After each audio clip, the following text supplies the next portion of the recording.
welcome to Bury Our Bones with Cinema, the podcast that lives, breathes and dies classic movies, not so classic movies and everything in between. Today I'm joined by the Steven Spielberg to my George Lucas and series debutant, the wonderfully sexy Mr. Tom Brennan. In today's episode we don our black cowls with Tim Burton's Batman. So join us as we swish our gothic capes, tell Alfred to prepare the Batmobile and finally try not to inhale the Joker's laughing gas. This podcast contains spoilers. I'll kick us off by introducing you first, because you are a debutante on the podcast. Indeed. How does it feel to be on the illustrious, or not so illustrious, Bury Our Bones with Cinema? I feel incredibly privileged to be here, Ryan. Thank you very much for having me. Well, and as a fellow Batman fan, I feel like I'm amongst kin. So yeah, it was a perfect film or general series to start with, wasn't it? Because yeah, absolutely. Anytime we see each other in social context, there's always a hint of Batman in the air. There will always be a hint of Batman in the air where you and I are concerned. So yeah, exactly. we just start speaking to each other in our deepest, graveliest Batman voices, don't we? Yeah, and it depends on which Batman you prefer. Depends on how gravelly the voice is. Indeed, you know, indeed. You could go full Bale, or you could just go Keaton. You know, exactly. It's everything in between. It's, you know, I use this phrase a lot on the podcast, but there are certain films where if I say to people, do you like that movie? And if they say yes or no, it kind of informs everything I need to know about that person. Mm-hmm. And Batman 89 is an example of that, because I think as well with The Dark Knight and the Dark Knight trilogy, there's a lot of people who have jumped on the bandwagon. Yep. Who, and to be fair, I was one of those people before the Dark Knight trilogy. I wasn't really into Batman. I mean, I knew about Batman and I thought, oh, he's pretty cool. Yeah. But it wasn't like, you know what, Batman is my guy. Yeah. And then I went back and watched. I'd already seen it, but I went back and watched Tim Burton's Batman and was like, okay, I appreciate the differences. Yeah, absolutely. You know, because there are very distinct, clear differences. Oh, absolutely. Yeah, stylistically it's chalk and cheese really, but this is what I like about the whole plethora of Batman films that exist within this canon, is that they are so different tonally, and this is the one that kind of kick-started the movie era. I know obviously we had the 1966 Adam West Batman, but this was the one that properly introduced, I think, Batman to a lot of people in the light that they hadn't seen him before. So no longer was it this campy kind of cartoon version of Batman, but it was this darker, grittier, this is the Dark Knight kind of style. Yeah, it's less pants over the trousers type comic book hero, correct, isn't it? Yeah. You know, there is still a campiness to this. Oh, of course. But at the time, it would have been, wow, this is dark. Yeah.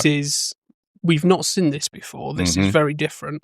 And I think, interestingly, comparing it to something like The Dark Knight now, you see how campy it is. And I think, for me, that's the charm of it. Yes. You know, if I want an ultra-serious, you know, grounded Batman, I'll put the Dark Knight trilogy on. Yep. If I want something that's a little bit more fun, a little bit more jovial, I'll put Batman 89 on. Yep. If I'm looking for a cure for boredom, then I'll put Batman and Robin on and then turn it off within 3 minutes.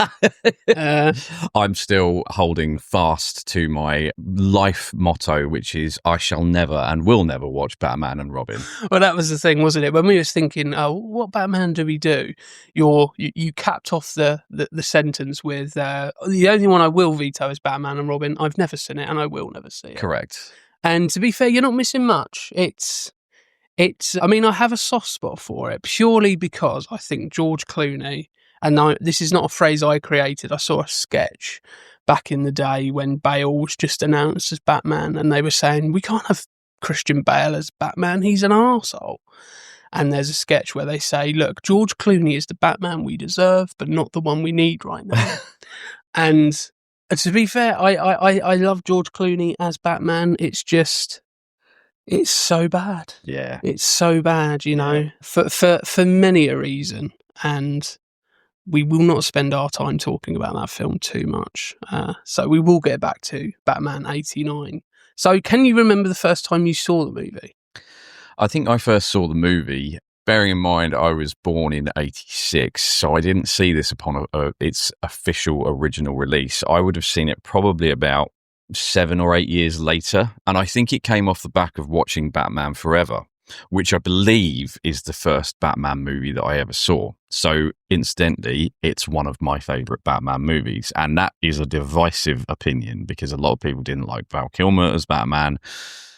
However, what I will say is that I had all of the 1989 Batman toys. So I had the 89 Batmobile, I had the 89 Batwing, which it came with a handle on the bottom of it, and you could use a trigger to implement the pincers that were on the Batwing. I mean, instantly cool. If we went to school together and I saw that you had that toy, I'd be like, he's going to be my best friend. Yeah, that's right. That's right. We would have been playing Batman all break time long.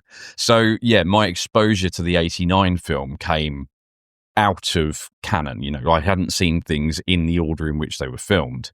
So when I did see it, I was still blown away by it, and I was going, oh my goodness, I had that car when the Batmobile turned up. Oh my goodness, I had that Batwing. I even had a Batman that had a pull string utility belt so I could hook him onto the banister and see him zipline his way up the banister.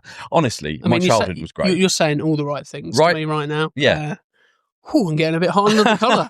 Under the cowl, you mean? Well, I do have a secret that neither you nor Hannah knows about. Well, I've never seen you and Batman in the same room. Is that kind of what you're? I see you're saying nothing. Hey, if you make the connections, I'm not going to say they're not there. That's all I'm going to say. I mean, if I was Batman, wink, wink, nudge, nudge, then I don't think a lot of crime would get solved. I think I would just be looking in the mirror going, yeah. And just saying, I'm Batman. Exactly. I mean, it's a phrase which has so much emotional depth to it, depending on how you're feeling. There's, I need to be pumped up. Yeah. I'm Batman. Yeah. And then there's I'm Batman. Yeah. If you're going through an existential crisis as well, it's a great one. Just be like, no, I'm Batman. Exactly. Yeah. I mean, you said something that I think probably a lot of people, as you say, would find quite controversial with Batman Forever. But I think now people are starting to have a bit more of a love affair with it. Mm-hmm. I think obviously at the time we were coming off of 2 great Batman movies in Batman and Batman Returns. So Batman Forever was probably objectively a dip in quality. Yes. But now that we are post Batman and Robin, and we've seen a lot more Batman iterations, it's certainly not the worst. Obviously, Batman and Robin takes that crown absolutely quite wholeheartedly. Yes. But I would say Batman Forever is fairly high on that list for me. Yep. I think Val Kilmer is quite underrated as Batman. 100%. He and more importantly, quite underrated as Bruce Wayne. Yes. That's the thing that when we done our Dark Knight episode with Jim, phrase he used was, the character isn't Batman. The key to the character is through Bruce Wayne. Yes. And obviously, everybody plays Batman. Everybody wants to look great in the bat suit. Mm-hmm. Naturally so. It's, it's movie poster, photo quality type thing. Mm-hmm. But the actual nuts and bolts of who that person is through Bruce Wayne. And I think a lot of interpretations have kind of missed that. Yeah. I think going back to Batman 89, Michael Keaton brings so much to Bruce Wayne. Mm-hmm. And so when you see him don the cowl, you kind of go, oh, I get it. I kind of get why he's doing this a bit more. I think the Batman, Matt Reeves is Batman, and Robert Pattinson, did you like that when you saw it? I'm presuming you've seen it. I've seen it multiple times, own it on 4K, and yes, I did enjoy it. It was such a different version of Batman and Bruce Wayne. I think it was very much a divisive movie, though. So there are people who think, well, Robert Pattinson didn't really fill the cowl and they didn't really get his take on Bruce Wayne. I think it was the version of Bruce Wayne that is the youngest we've seen on screen, for sure, because it's basically Batman year 2. Yeah. So he's still finding his way as the Caped Crusader, but I liked his take on Bruce Wayne, where he's being that kind of hermit, like he's shut himself away. It's very rare that he has a public outing, but unlike Batman 89, there is a knowledge of who Bruce Wayne is within society. Whereas in this, it feels like, who is this Bruce Wayne? We don't really know him. And that's what always jarred with me about the 89 version, was that why don't they know who Bruce Wayne is? Like one of the richest members of the Gotham community. Yeah, and I think it jars. Yeah, it does jar, because obviously we live in a world where how can you not know who Bruce Wayne is? Right. And even in the context of Gotham, how the fuck can you not know who Bruce Wayne is? Right. But I suppose how I've always interpreted it, or maybe this is just me excusing it because I love it, is that, okay, they know Bruce Wayne, the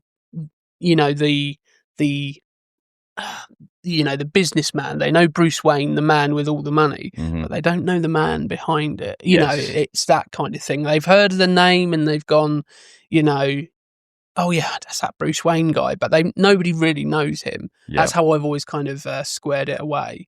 I think going back to The Batman, I found, it's weird because I watched it and I enjoyed it. And I think the more time away from the movie, the less I enjoyed it. And I haven't watched it since I saw it in the cinema, which usually it'd be like, as soon as it comes out, I'm going to get that, I'm going to stick it on.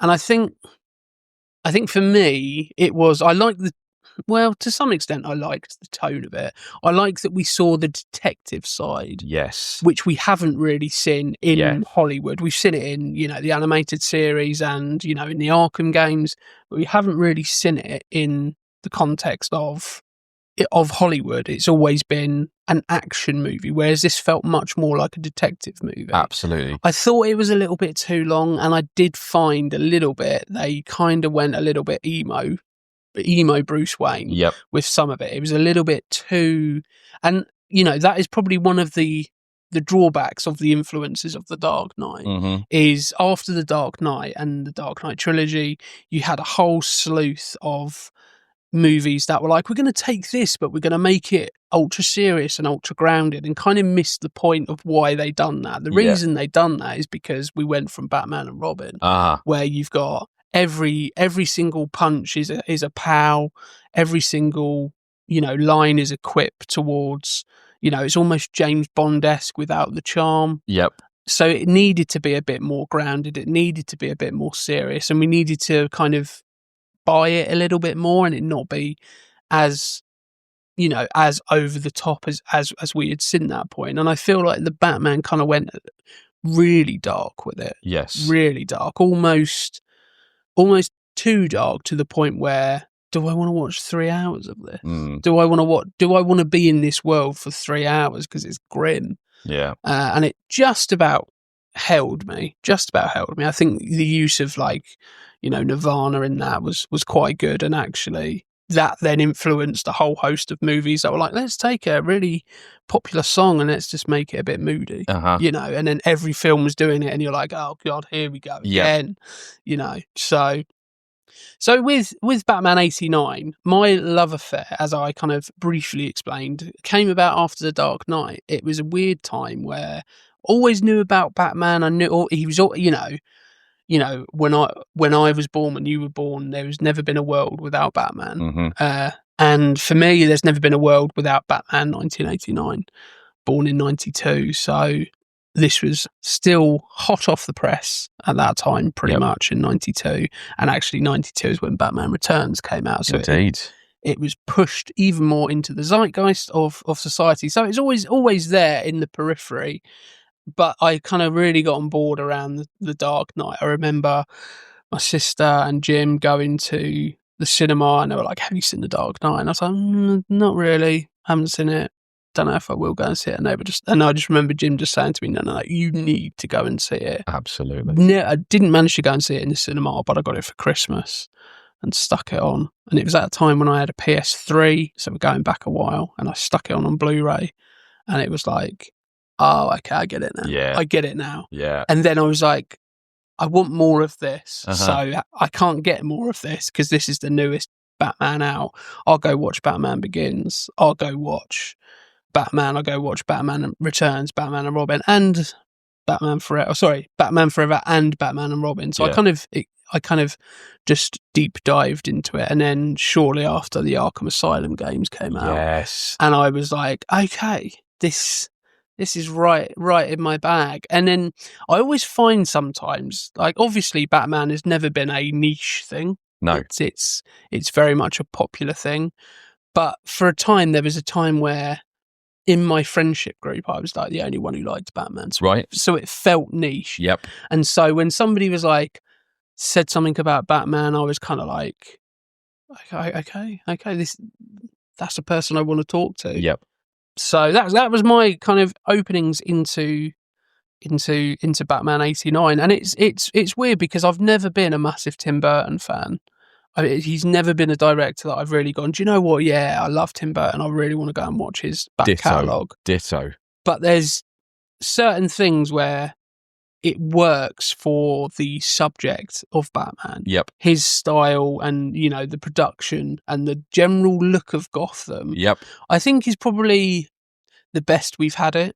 I think it looks comic book enough where it feels like this whole new thing, but it doesn't feel so alien to us that we're going, well, that's just not realistic. Exactly. Yeah, it was very much, that's one of the things that I like about the 1989 movie is his vision of what Gotham looks like. It's a character unto itself, the city in which Batman operates and Bruce Wayne inhabits. So I think stylistically, we're looking at the screen now and Jack Palance is doing his thing on the phone, and it's that cityscape behind him that sets the tone of this whole movie. And I think Burton got some stuff really, really right with this. And again, something that I didn't know until I was looking into this movie a little bit further, none of it filmed in America. All of it filmed in the UK, and I'm like, that's crazy. Which makes sense as soon when you know it, but when you don't know it, you kind of just accept it's Gotham. Yes, like it's that one of the drawbacks of the Dark Knight trilogy is obviously the world in which they're in could be any city in America. Obviously, it's mostly filmed in Chicago, a little bit in London, but it's not a living and breathing city, And I think for those films, it didn't need to be. Whereas here, it's living, it's breathing, it's hustling, it's bustling. You feel like as soon as you see some of the cityscapes, you feel like okay, I know how that city works. I know the kind of people who live in that city. Yeah, and then you see some of those characters, and you see the low level crime and the petty thieves and. Everything fits together. It's like a really nice jigsaw puzzle where everything kind of just fits together. Yeah. And I think that's probably one of the strongest things. I mean, there's lots of strong things, but I think the strongest thing for me is how everything looks. Yes. It looks great. Yeah. And yes, this is, nearly 40 years old now. And so when we stuck it on yesterday, a couple of times Hannah just done a little and I tried not to bite to that because, to be fair, anything pre-2000 to Hannah is old. So when we put an old film on, I kind of just accept that there's going to be something where she's going to look at it and she's going to go, that looks stupid. Yep. So I have to bite my tongue. But generally speaking, everything looked great, and it wouldn't have looked great if it had done. I mean, I go back and look at Batman and Robin, and that looks pants. Yep. And that is, 98, 99. Mm-hmm. So that's, 10 years later than this. And yet this still looked better. Yeah, absolutely. I mean, of course, with any movie that it's the evolution of time. You are always going to look back on movies that looked great at the time that they came out. And then with the clarity of hindsight and being exposed to new technologies, you're going to have a little chuckle. Like there was a moment right at the beginning of this film, before we've even seen Keaton inhabit the costume, but you see his shadow on a building, and it's so very clearly this CGI'd in, almost matte painted in, and it's just a little bit jarring, and you go, but if I was watching it in 1989 and I've never seen an effect like that, I wouldn't be able to tell the difference. Yeah, and I think it goes back to how much you kind of just are willing to accept. Correct. You know, like I think that was the moment where Hannah sort of scoffed, and I was like, I kind of like that. Yep. It's annoying that you don't like that. I quite like that. I think it adds to the charm of it. Obviously, I'm not going into this wanting it to look like a 2025 movie and it be ultra 4K and everything look totally crisp. Mm-hmm. So I kind of accept that. I think at the time, if I'd have watched this in 1989, my mind would have blown, because it, for 1989, this looks amazing. Yep. And I think a large proportion of that is because, it's the age-old debate that we always have on the podcast, and it's the thing that I always bring up, and it really annoys me: practical versus CGI. Yep. CGI is always going to age. You could be the best, the toppest quality CGI that you get for that time, but at some point that's going to look a bit ropey. Exactly. Practical effects, yeah, can still look ropey, but I kind of, not that there isn't skill involved in CGI, because there is. It's just a different skill. But I appreciate the practical elements. Absolutely. When one of the things that I love about the Nolan films, and not just Batman films, in all of his films, very, very limited CGI. Exactly that. The biggest amount of CGI I think he has in The Dark Knight is Aaron Eckhart as Two-Face. That's probably the most CGI you see. Everything else is practical. Everything else is, if you see it on screen, they've done it when they were shooting it. Exactly. And I think those films hold up so much better for that. Yeah. I've seen films from the same time where it's using the best CGI of the time, and you look at it now and you go, that looks a bit rubbish, that looks a bit ropey. Some of the Marvel movies from 2005, 2008, I'd watch them and go, oh God, that hasn't hold up as well as I thought it would have done. Yeah, exactly that. And that's the thing with this movie. You can see the love and the attention that's gone into creating those real practical effects. One that stood out to me is the sequence right at the end of the movie where he's in the Batwing. Yes, of course, by today's standards, it looks dated, but when that Batwing crash lands, you see very clearly that it's a miniature going across a very carefully constructed recreation of a real life set that they had. And that to me is dedication and love of movie making. You can feel that. If that had been CGI, it wouldn't have worked. It would have felt even more jarring, and I wouldn't have felt like I was connected to it. Whereas you actually think, oh shit, he's crashed the Batwing. Is he okay? And it's debatable if it would have worked in 1989. There's been movies I've seen in the past few years where I've seen the CGI on it and I've gone, that looks terrible. Yes. And this is brand new. Yeah. Well, case in point here, and keeping it in the Batman universe, and spoiler alert here, so if you've not seen The Flash, then Keaton returns, and some of that CGI is just what this is. I mean, I haven't seen The Flash, but I know pretty much everything that happens. But yeah, that's one of the reasons, other than it being, I always talk about trusting directors and trusting universes. Certain people can pretty much do anything on screen and I'll buy it because I trust it in the hands of that particular director. And unfortunately, I would say the DC universe is kind of starting to get back to, perhaps where it was in the mid noughties. But for a long time, it's a DC movie. It's not going to look great. Even the higher moments of the DC universe, things like Man of Steel, I have real problems with. So it's always been a thing where I go, well, why would I go and watch The Flash and have that, okay, if I like that character, yeah, I'll go watch The Flash. But if I want to watch a DC movie, that's great. I'll just go and watch the ones that I know are great. Exactly. And it, obviously that's probably a defeatist attitude to have rather than giving something a go. But sometimes I just know before I go and watch it. I recently went to see the new Superman. Have you seen the new Superman? No, I've not. I won't spoil anything, but I kind of went into it going, I don't think I'm going to like this. Mm-hmm. And I came out going, yeah, I was right. I mean, I wouldn't say it's a bad movie, but it's very much, if you like Guardians of the Galaxy, Yep. you're going to like Superman, because it's Guardians of the Galaxy, but with a Superman skin on. Yep. That's all it is to me. Whereas I was kind of hoping for something a bit more kind of in between Man of Steel and in between what we got. Yeah. You know, I think we had it good with Henry Cavill as Superman. I think we did as well. He's probably, he is the best since Christopher Reeve. I agree. And it's unfortunate.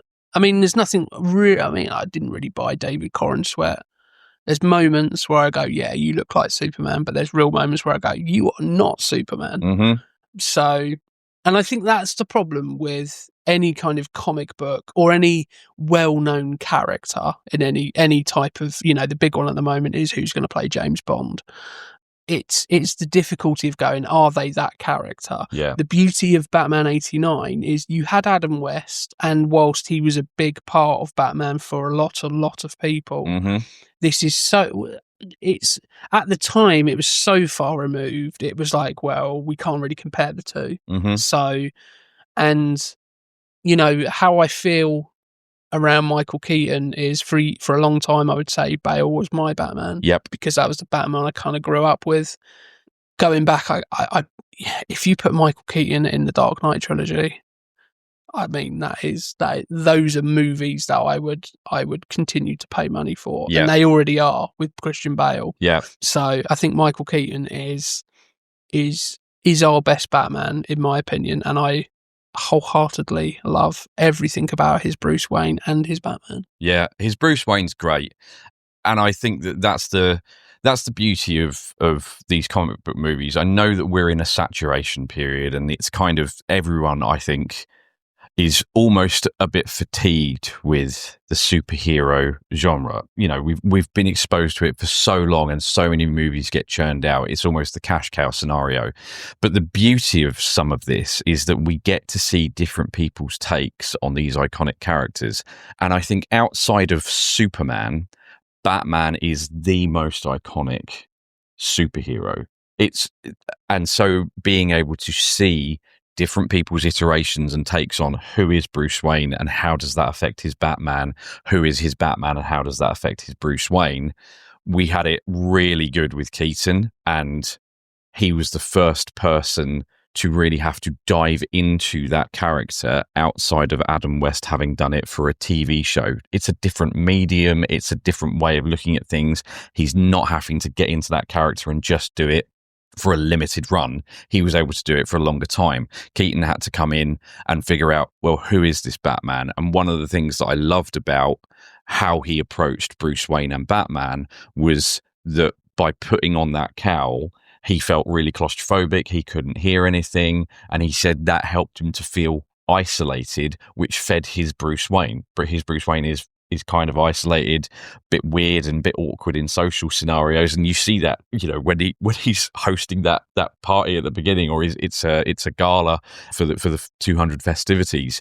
He's just completely off the wall and a bit kind of disjointed, and you're watching him going, "Who the hell is this guy?" Yeah. It's the thing of going, if you were in that room with that person, you'd be like, have you seen that weirdo? Yeah. Corner? Who's that psychopath walking around? Yeah. Just like looking at all the things, and then you kind of realise, this is probably the first time that he's actually had to socialise in quite a long time. Yeah. And some of the small tiny things that if you take them out of the context of the film, it's not going to change too much, but it just adds those layers.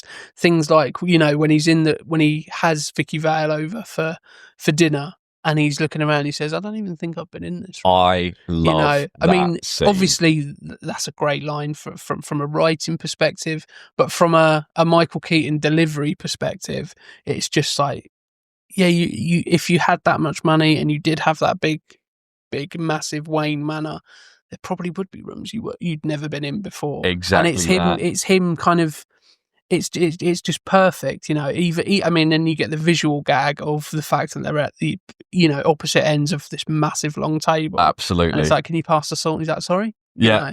It's all of those things that make it have that quirky charm and probably take it into that slightly campy area.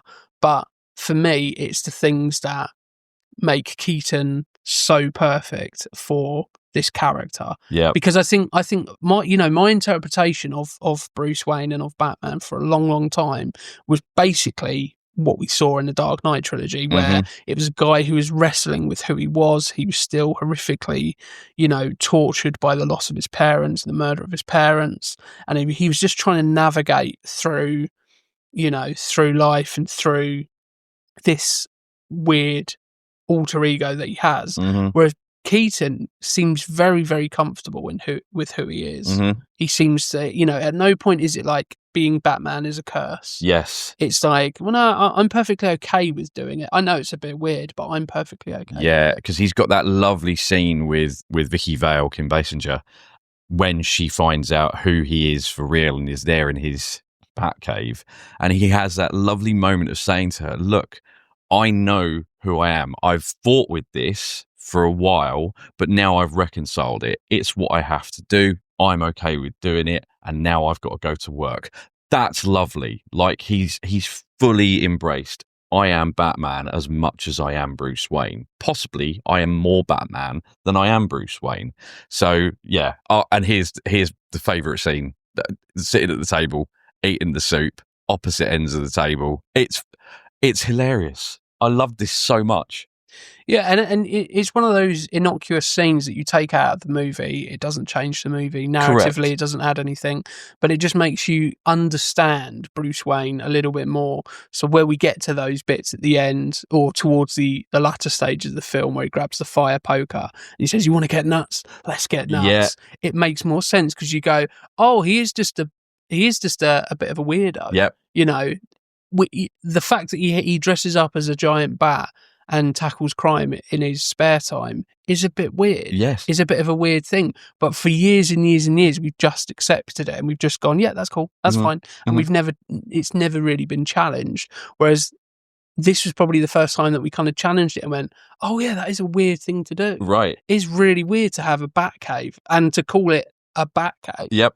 It's a very weird, odd thing. I think if you change the context of it, if you knew somebody who was like, oh yeah, I've got my cave where I'd fight crime, you'd be like, oh okay, this is a guy I'm not going to socialise with too much because he's a little bit crazy. Exactly. And this is the thing, is that it does seem strange, but how many people do you know, present company included, who absolutely wants to be Batman? We want to dress up as Batman. We want the Batcave. It's a dream of mine to actually own a Batcave, the Batmobile, specifically the Tumbler from The Dark Knight. I want that. I want the cowl. I want to dress up. I want to go out fighting crime. But if anyone were to come up to you and go, oh, by the way, I've got a suit and I dress up as a bat at night, and I've got this little dwelling that I go into. It's dark, dingy, but I've got a computer in it. You'd be like... Yeah, 999 would be on speed dial, wouldn't it? 999 like, or the men in coats. Yeah, right? You'd be like, okay, somebody's just escaped from Broadmoor. Good to know. Yeah. I think it on the face of it, it is just a comic book movie. But scratch a little deeper, and you do have a really interesting window into psychology of a man and how early events in somebody's life can shape the very fibre of your being. Obviously, in Batman's case, it takes a bit of an extreme turn, but I think the things that I've always enjoyed about Batman have always been the layers that it's not the action scenes, it's not the fight scenes, it's not those things are pretty cool, but yeah. But when you leave the cinema, they're not the things you think about. It's the things of going, oh, do you know what? I'd really like to see Batman in this context. Yep. I'd really like to see Bruce Wayne deal with this, and those are the things that I want to return to. I think the action and fight sequences can be amazing, but they're things that are arbitrary, and you want to come back and you want to get back to Bruce Wayne. You want to get back to, how does he deal with the fact that he doesn't have any friends? And when he does have friends, generally speaking, they're in the firing line. How does he deal with all of these crazy characters in this world where you have characters like the Joker or, like Harvey Two-Face? How does he deal with all of that? Yeah, exactly. And that's it's a really good point about, how layered and nuanced this character is, and how, as an actor, it would feel to get into that. Like, you and I have both done stints on stage. You're currently doing stage shows at the moment, and actually trying to find a character is one of the joys of what we do.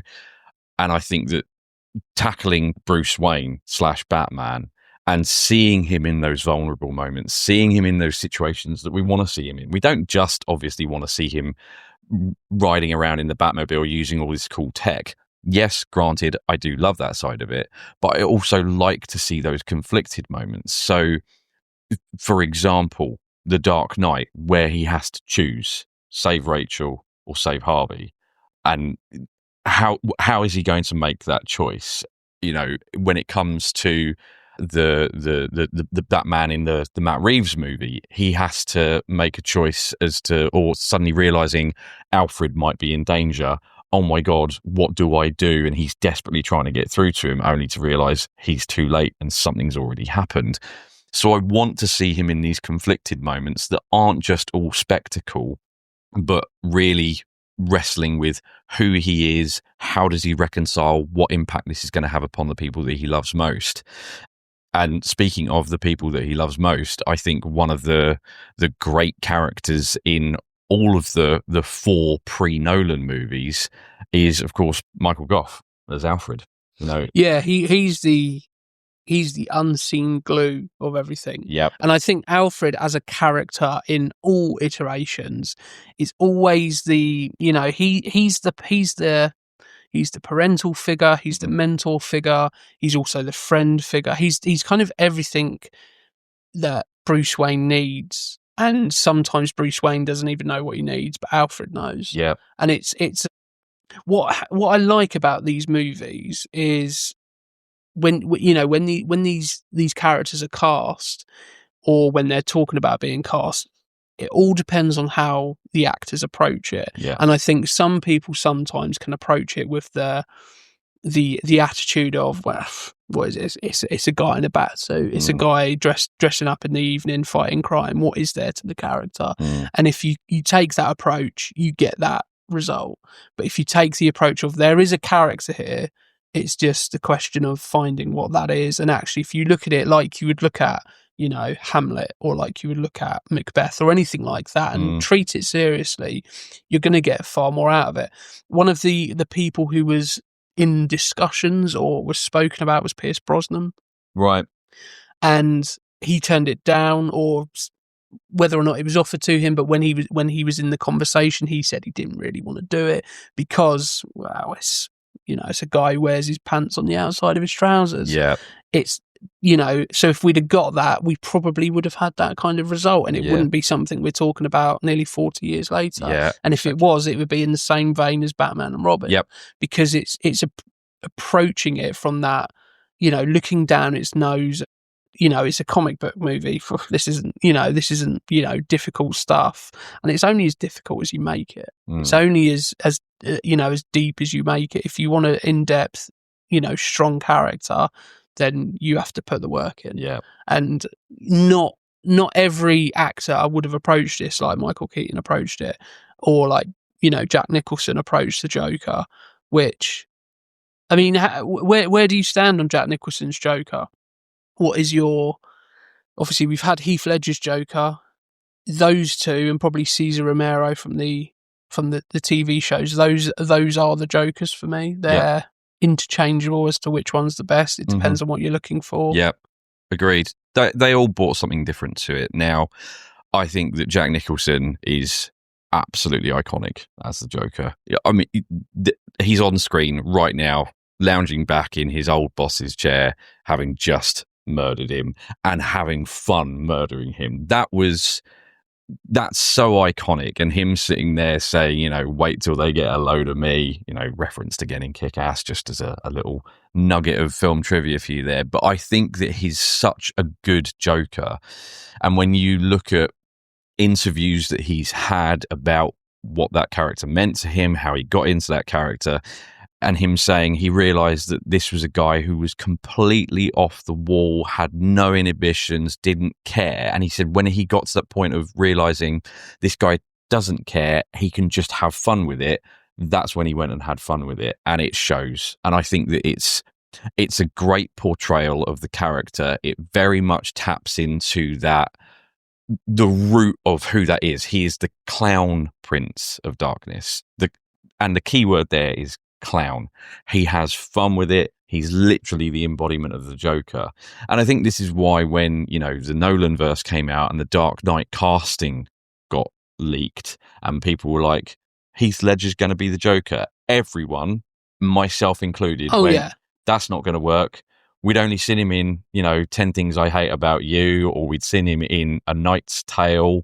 And we were just like, this pretty boy cannot be the Joker. Yeah, I remember hearing that and being like, that's not going to work. Exactly, right? And part of that must surely have come from us having Jack Nicholson as our Joker up to that point. He was the Joker. How can you improve on it? And, naturally the conversations between, which one do you prefer, who's better, and those conversations are always going to be there because it's the same character, but they're so different. They add, they bring something so different to the character that it all depends on what you feel in that particular moment. If you want to watch a more fun, mischievous character, then you want to watch Jack Nicholson's portrayal. If you want to watch a character who is purely psychotic and purely unpredictable, then probably Heath Ledger's Joker is going to be better for you. And they both have a little bit of each other's character in there. Yep. It's not just a pure, I always remember that scene where Heath Ledger's walking out of the hospital and he's pushing the detonate button and it doesn't work, and he just kind of looks around and he's like, why isn't this working? And it's really funny. Yep. It's really funny. But it's funny because it's like he's treating this really horrific thing with such kind of nonchalantness. Yeah. And Jack Nicholson's Joker is very, very similar, but dialed up to 11. Where absolutely. Every time he kills somebody, there's a big laugh afterwards. Yeah. There is that almost, let's make a James Bond quip or a 80s action movie quip after you kill someone, but it works because it's the Joker, and it's something where he would make a joke about it. Absolutely. He would do that. Absolutely. Yeah, it's the whole point of his character is that he's so unhinged that's the charm of him, but it's also the fucking terrifying thing about him is that you don't know what he's going to do. So in the scene that we've got on at the moment where he's meeting up with the heads of all of the crime families and he just kills the guy by electrocuting him through one of those electric shock handshaky things. And then he's just having a joke with the corpse afterwards. Yeah, and I think he says, oh, he got a bit hot under the collar. Yeah. It's such a... It's a James Bond line, right? Yeah, I can hear it in an Austrian accent. It's Arnold Schwarzenegger, it's let off some steam, baby. It's the same approach, but because it has that Jack Nicholson charisma and cackle afterwards, you totally 100% buy it. Yep. And I think it's interesting because I don't think you get to Mark Hamill's portrayal of the Joker without Jack Nicholson's, and I don't think you get to Jack Nicholson's without Cesar Romero. Yes. I think all of these things, how we get to Jared Leto's Joker, I don't know. Because, it's just... I'd even blocked him out as being the Joker. Well, he's such... Jared Leto is a questionable character at the best of times, but putting him in Joker costume, and it's just... Yeah. I always remember seeing the first production stills of him, and he's got a tattoo above his forehead that says damaged, and I'm just like, do we need the Joker to have a tattoo on his forehead that says damaged? No. I think we can guess. Yeah. I think we can, read between the lines a little bit. Exactly. If you have to signpost your character by doing that sort of stuff, you've lost before you've even started. Yeah. The only criticism I would say of the portrayal, and it's not really of Jack Nicholson's portrayal, it's more of the narrative, is that in Batman 89, we do see a good chunk of time the Joker not actually having his makeup on. He covers it up an awful lot. It makes sense in the context of the film. Yep. But in the context of you want to see that makeup, you want to see that character, I'd say, you know, when he becomes the Joker, I'd say 30-40% of the time he's got makeup on to cover up the fact he looks the way he looks. Yeah. And it's like, well, we've got to the point where we know how, you know, they've given him an origin story, which I don't think we'd seen up to that point. Nope. Certainly not in Hollywood. Probably would have done in the comics and things like that.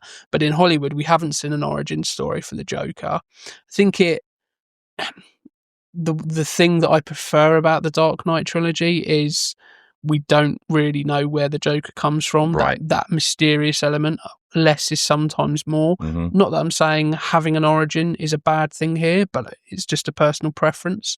But yeah, it's almost like, can I imagine Heath Ledger looking the way he looks and then spending half the movie covering up the way he looks? Yeah. It's kind of, you know, it's cutting your nose off to spite your face a little bit. Yeah. And obviously, you know, we had that moment in The Dark Knight where he did cover, to an extent, what he could cover. Yeah. But that was because narratively within that plot, he needed to execute a plan, which was take down the mayor of Gotham.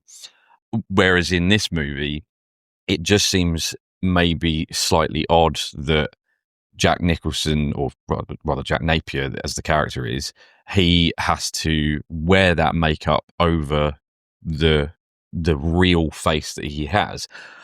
And I think that's potentially, then, thinking about it now, quite a nice juxtaposition between Bruce Wayne having to put a mask on to be Batman, and he's covering up what is technically his real face as Bruce Wayne. And now the Joker is doing the opposite of that, covering up the Joker to become Jack Napier again. I guess there's parallels there. Yeah, I mean, you know, I don't think anybody would find it a controversial thing to say that the Joker is the ultimate villain for Batman and Bruce Wayne.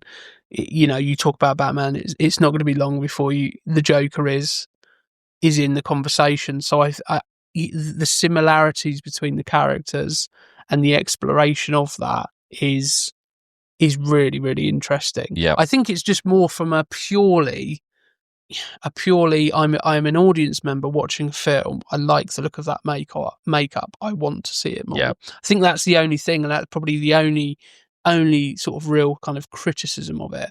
I love, you know, I think a lot of the campier elements come from the Joker, you know, when he pulls out the revolver and it has, you know, an extended, really, really long barrel and he shoots it at the Batwing. You know, that is utterly ridiculous. Yep. But so in keeping with what you would see in the comic books, so in keeping with what you would probably see in the Adam West Batman. Yeah. And somehow Tim Burton has managed to make that work in the context of this. Yeah. It's very, very strange because I know 100% that is something that if I saw that in any other film, I would roll my eyes and say that is utterly ridiculous. Yep. That's the point I turn off. Yep. But for some reason, it's a moment where I go, fucking yeah, that's great. Iconic, right? Like, this is it, is that there were so many of those ridiculous moments as out of context, utterly ridiculous. You'd turn off, you'd be brought back down to reality with a massive crash. In this context, they work so perfectly, and I think that's the genius of Tim Burton. And again, this is one of Tim Burton's first like feature-length movies, like his first foray into it. Certainly a big blockbuster, you know, summer release. Yeah, certainly the biggest budget he'd had up to that point. Yeah, and there's so many risks with this movie. Mm-hmm. Tim Burton, he wasn't a name that you would go, yeah, we've got this big IP that we want to really hit the ground running. Tim Burton's not the name you think of immediately. At that time, it would have been people like James Cameron, Spielberg, you know, Joe Dante, or I was trying to think of the guy who done Lethal Weapon. Richard Donner. You know, people like that. And Richard Donner would have been a great choice because he'd done Superman. Yeah, he's already part of that universe. He's got proven chops. It's such a risk. And then you add on top of that the risk of Michael Keaton, who up to that point, yes, he was in Beetlejuice, but that is a very, very small role in the film to the point where people watch that film if they've never seen it before and go, "Oh, I thought he was in that more," because it's the name of it's the titular character. Yeah, but it's very, very sparingly used. He was not a leading man. Yep. And I think Sylvester Stallone is quoted as saying that Michael Keaton as Batman kind of started the end of the 80s action hero. Yeah, the all-out muscular, Suddenly it wasn't, Arnie and Sly Stallone or Jean-Claude Van Damme or that kind of character. It suddenly was Bruce Willis and Michael Keaton, who came from comedic roles and came from a comedy background. And whilst, yes, they're good-looking guys, but they're not guys that you would immediately look at and go, yeah, he's a hero. Yeah. He's going to be the guy who's going to, kill all the bad guys. Yep. You wouldn't necessarily look at that and go, so that's a risk right there, because Batman is the ultimate hero. Yeah. Other than perhaps Superman, he's the ultimate hero. He just has a bit of a past. So there's so many risks, and it's understandable that Jack Nicholson was given the title, the title billing, because that's who you sell the movie on, because he's the established star. Yeah. Obviously, it's in a role where you've not quite seen Jack Nicholson like this. Obviously, he plays a crazy character like he does in One Flew Over the Cuckoo's Nest, but it's not grounded. It's totally over the top. Yeah. And it works. Yeah. Yeah. It's just so in keeping with the tone of the film. Yeah. Yeah, absolutely. And I think that's the tone of this film throughout, it set its stall out right from the opening credits. This is something that's a bit darker, it's more gothic in feel, and Tim Burton fully put his stamp on it. It's a Tim Burton movie, and he's for as much as I'm not like the biggest fan of Tim Burton, when you're watching a Tim Burton movie, and he sticks to that. He's so distinctive, isn't he? Absolutely. It's okay. We've got two pictures here. One's a Tim Burton movie, one isn't. Everybody's getting that question right. Yep. It's such a distinctive style, to his detriment in latter stages of his career. Yep. Where it's like, can we do something different? Yep. Which is why I think he done things like Alice in Wonderland were slightly different and were a bit different. So I can understand that, but it is very much so ingrained. And I wonder how much was his style came from Gotham and from Batman, or how much was Batman's style came from Tim Burton. Yeah. Because up to that point, he had a style, but a lot of it comes from this, I think. And it's difficult to... Which came first? Was it Tim Burton's style? Was it Gotham's style? Yeah, which influenced which? Yeah, that's very, very true. I mean, we'd obviously seen part of his stylings in Beetlejuice and his use of stop motion animation, which then fed into the classic movies like The Nightmare Before Christmas, The Corpse Bride.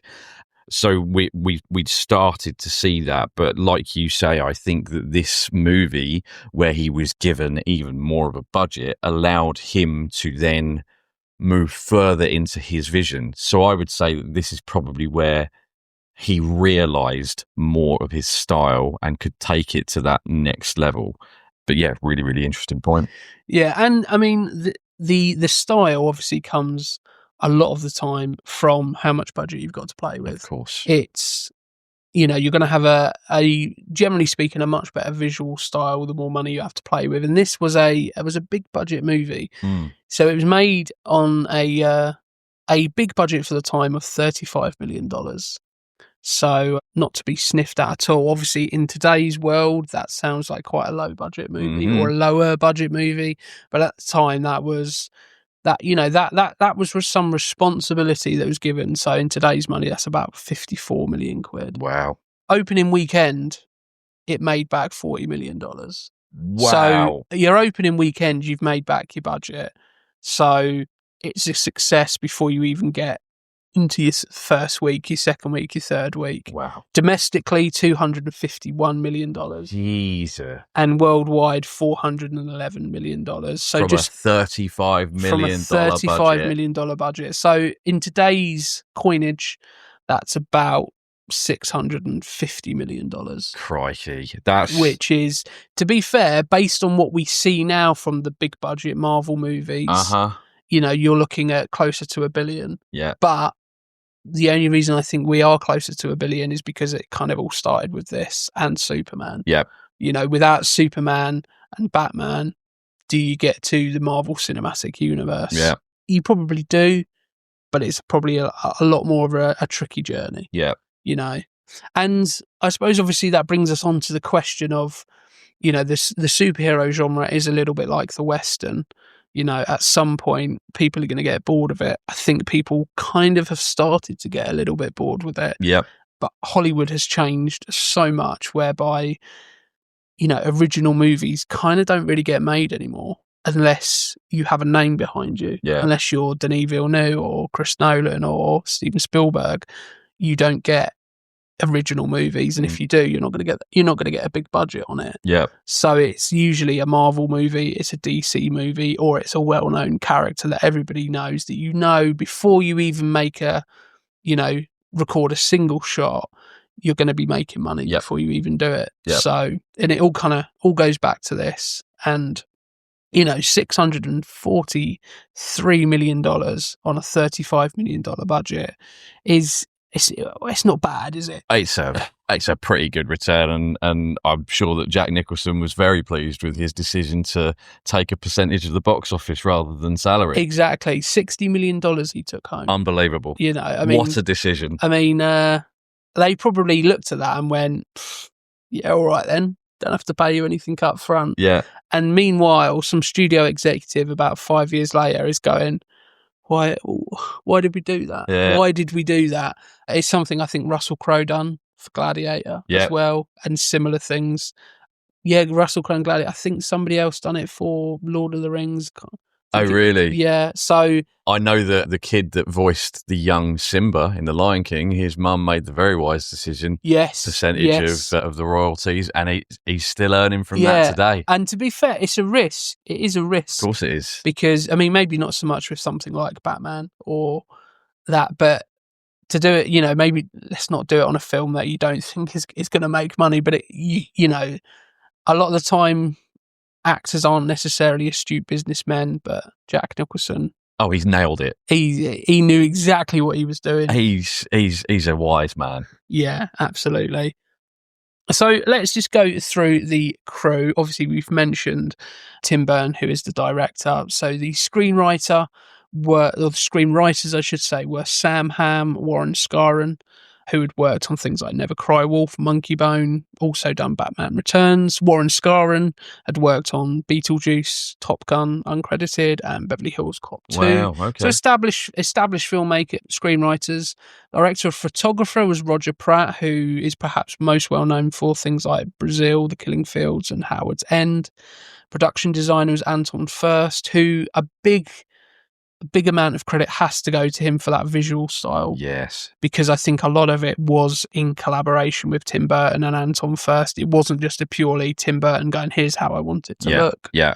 So Anton Furst gets a big nod in that direction. He'd worked on things like Full Metal Jacket, Company of Wolves, Awakenings. So again, another established filmmaker. Art director was Nigel Phelps, Judge Dredd, Full Metal Jacket.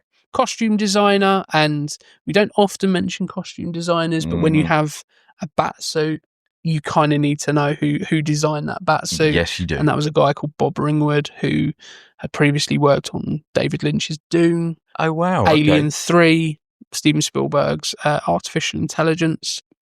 So all movies that have very distinctive costume styles.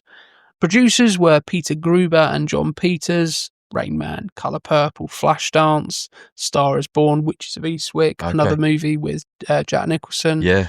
Editor, Ray Lovejoy, 2001 A Space Odyssey as assistant editor. Aliens, GoldenEye. 3 amazing movies in their own right there. That's a great little And resume, obviously, we haven't mentioned Danny Elfman as the composer. And it's weird because I would probably say that favourite Batman movies, or the favourite Batman movie is The Dark Knight. And as much as I love Hans Zimmer, I think Hans Zimmer is, that Hans Zimmer is on the same pedestal as John Williams. Correct. For me.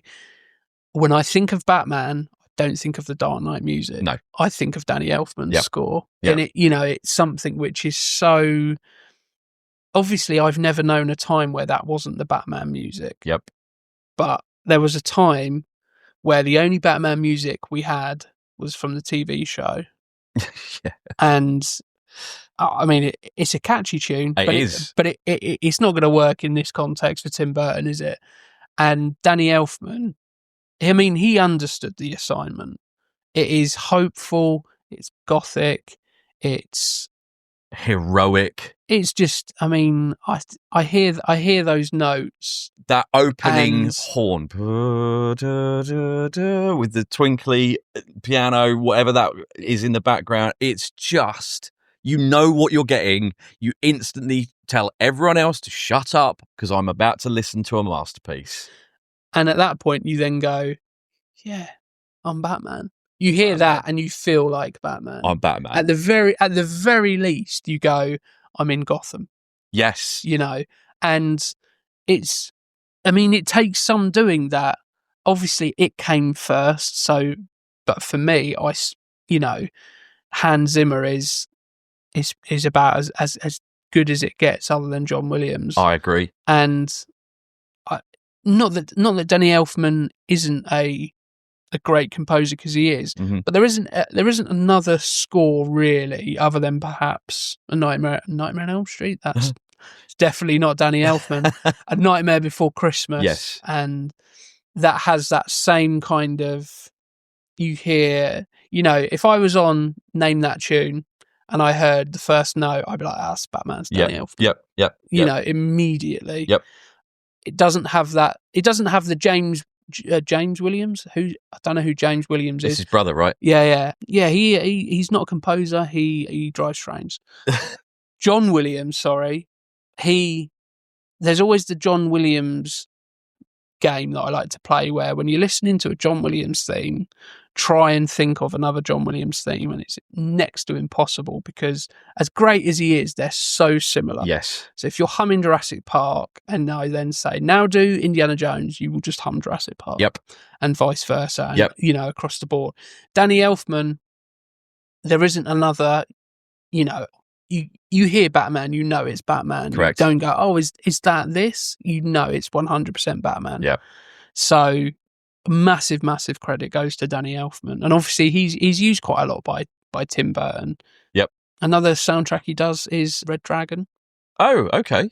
Which I was quite surprised at, because that, I mean, I can see it once you know it, but it's not immediately a soundtrack where you go, oh, that's Danny Elfman. Danny Elfman, yeah. So, moving on to the cast, obviously we've mentioned Michael Keaton as Bruce Wayne and Batman. We have Jack Nicholson as Jack Napier, or the Joker. We have Kim Basinger as Vicky Vale, who I think is great in this. Yeah, she's brilliant. And she's not, you think of Batman 89, you don't immediately think of Vicky Vale. No. But she's such a credit to this. Yes. She does do a bit of screaming, but she isn't the damsel in distress. She's never typically the damsel in distress, and she adds a charm. She adds a romantic element to the film without it getting to the point where it's an eye roll. Mm-hmm. Obviously, she's a very, very lovely looking lady, but she's not just there because of that. Yeah. She adds so much to the film, and I think not a lot of people would pick her out, but I think a bit of credit needs to be given to Kim Basinger there. We have Robert Wuhl as Alexander Knox, who, as far as I'm aware, is he a totally made-up character for the film? Is he in the comic books? I believe that he's made up. I'd need to look into it, because obviously there's so many of these comics that exist that he could well be a real character. But as far as I am aware, and I'm sure that our listeners will correct me on this front. Yeah, there probably will be listeners going, of course he's a real character, he's in this comic. Yeah. But there are a few things that they do change, because I noticed they call it Axis Chemicals. Yes. And it's Ace Chemicals in the comics. Yeah. So I'm not quite sure the reasoning behind that, because I remember that jarring and going, that's not Axis Chemicals, it's Ace Chemicals. Yep. Everybody knows that. Correct. We have Pat Hingle as Commissioner Gordon. Yep, he was in all four of the Batman movies. Yes, he was. Gordon. A little bit forgettable. Yes. I also, probably only because we know where Commissioner Gordon gets to in Hollywood. Yes. He becomes a far more, here he's more of a Yeah. interchangeable authority figure. I don't view him as a police commissioner at all. No. He is more like your best uncle who's just looking out for your safety, because you watch him with all of the police lieutenants. He's like, come on, come with me. Oh, be careful when you go up there. It's like, are you seriously telling me you've climbed the ladder of the police force? See, to me, he seems like the kind of guy who would steal your pension. I mean, I don't buy him as the trustworthy kind of. The trustworthy. I respect this guy because he's done what I've done and he's worked his way to the top and he's one of us. I don't buy him as that. That's not to say he's not great, because he is great. It's just Gary Oldman for me is Commissioner Gordon. Yeah. We have Michael Goff as Alfred Pennyworth, who we mentioned earlier, who for 4 movies was the glue when everything was falling apart. He was the thing that you go, okay, well, Michael Goff's on screen, so we can at least feel a little bit safer with the Bat-nipples. Yeah. So we have Jack Palance as Cole Grissom, and Tim Burton said, who else could we cast as Jack Nicholson's boss? And rightly so. He has that gravitas and Absolutely. that believability where, yeah, you would see him as the top of this organised crime syndicate. And yeah, until Jack Nicholson becomes the Joker, yeah, you probably would see Jack Nicholson being like, okay, I'm not going to cross this dude. And finally, we have Jerry Hall as Alicia Hunt, who, interestingly, Hannah said, is she Harley Quinn? And I was like, I don't think she is, but there's definitely undertones, isn't there? There is undertones, and I think at this point, probably Harley Quinn wasn't a character that a lot of people perhaps knew, or was one that would be kind of explored. Yeah. But it's a really interesting question, isn't it? Yeah, because there's everything there that kind of totally hypnotized and, you know, besotted with this maniac who treats her like a piece of shit. Yeah, and obviously we get the mask and the kind of facial scarring as we get through the movie, and then obviously she's killed off camera. So I always find it a bit difficult when characters are killed off camera. Yeah, because it very quickly tells me you don't really care about that character. Or, as is a very well-trodden trope within Hollywood, that character isn't dead. They're coming back later on in a follow-up movie. Did you see them die? Then they are not dead, my friend. Yeah, and to be fair, even nowadays, did you see them die? Yes, I did. It's okay, though. It's fine. It's We're Hollywood. just going to go to a different universe, and here they are again. Yeah. I mean, multiverses are like... It's a cop out, isn't it? Because it means there's no peril involved with anything. There's no stakes. Yep. You know, Chris Nolan's direction to Gary Oldman was there's more at stake. Yes. And if there's a multiverse, there's fuck all at stake. Yep. Because for the characters, I don't want to see Iron Man die. It's like, it's fine. There's 19 others. Yeah. They're all going to come through in a minute. Yeah. You know, you can get a green one. You can get a blue one. It's fine. Limited edition shiny one. Exactly. Yeah. You can get one that when you rub its belly, it goes, oh, you know, it's just, there's no stakes involved. Yeah. And then finally we have Tracy Walter as Bob the Goon, which he was cast as a favour to Jack Nicholson because they were quite good friends. Yeah, they were. And he's like the main goon of them all. There is a goon in here who I haven't got his name, but he has a fantastic handle of mutton chop moustache. Yes, he does. And I'm just like, he looks like he's a wrestler, and I don't think he is, but I'm like, he looks like he was wrestling in the NWA in the 80s. Isn't he the guy that's carrying the Ghetto Blaster? Yeah, he is. And I think he's called Ghetto Blaster Goon. That's what his character has officially become known as. There are worse things to be. There are worse things. Now, the fun little trivia about that I'll give you is that I, of course, am a lover of Lego, and I have as much Batman Lego as I can get my hands on. So I got the 1989 Batwing, and the Ghetto Blaster Goon comes as part of that collection. Does he have his tash? He has his tash, and he has the sunglasses, and he's got the Ghetto Blaster. Yeah, I mean, there's something to be said for a man with a tash. You know, I was doing with Gaz, our friend, the Silence of the Lambs, and there's a guard in that, and I mentioned this on the episode, who has, for no other reason than it looks cool, the craziest like pencil moustache going. And it's like in the Silence of the Lambs where that could draw you out of it. It just makes me go, I love that dude. Yeah, nice. You know, and obviously we have Ghetto Blaster Goon with a great tash as well. So I'm getting sidetracked with tashes. I think it's my own inability to grow decent facial hair. I just look like the world's biggest pervert when I just go with just a moustache. So I mean, it takes a brave man to do a Tom Selleck, doesn't it? It does take a brave 2025. Man. Yeah. Mine look less like Tom Selleck and more like Tom is a paedophile that you need to keep away from schools. Yeah, I mean, that's a look, isn't it? Isn't it? So critically and sort of audience perception of this movie is very, very high. And as we've already discussed, kind of for great reason, because it is a great movie. So Rotten Tomatoes, it has a 77% critic score and an 84% audience score. So very similar scoring. Usually you see it resonates with the audience, but it doesn't resonate with the critics.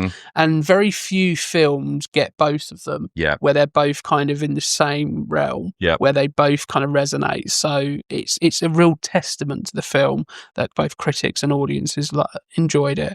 Critically, on Metacritic, 69 out of 100 based on 21 critic reviews. So I wonder how many of them were written at the time and how many are returning to the film, because I think the problem with Hollywood nowadays is the expectations of what you're wanting from a film before you go and watch it. You know, the biggest one, because I can always remember everybody hated it when it came out, and that was Terminator Salvation. And I love Terminator Salvation. And the reason I love it is because I didn't go into it thinking it was going to be Terminator 2. Right. Whereas so many people are like, oh, it's going to be like Terminator 2. And I'm like, it's definitely not.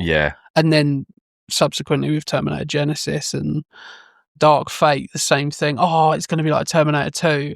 And I'm like, it's definitely not. It's going to be shit. And they were shit.